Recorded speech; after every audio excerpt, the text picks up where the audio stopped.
Pengemis minta dilunasi utangnya, Mbak Imbong beri tanggapan.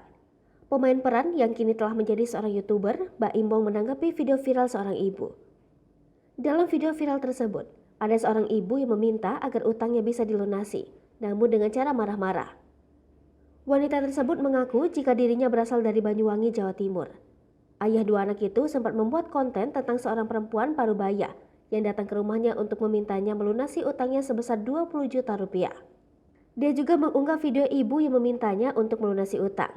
Pada kesempatan itu, Mbak Imbong bertanya berapa jumlah utang ibu tersebut sambil memintanya membuka masker.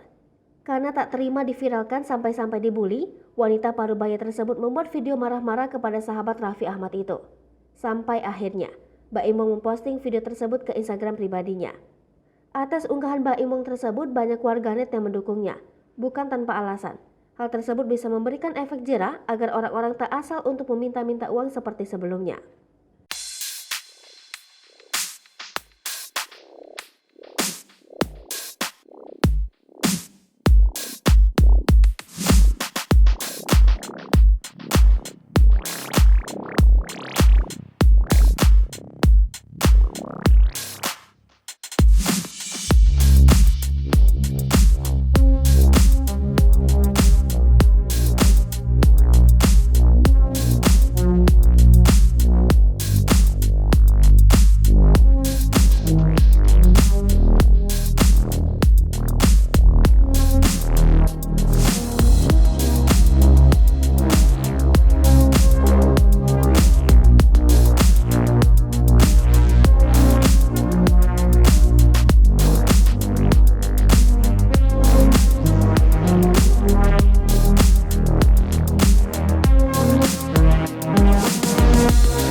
Pemirsa Sri Popo TV, jangan lupa komen, like, dan subscribe, serta tonton terus berita-berita terupdate lainnya ya.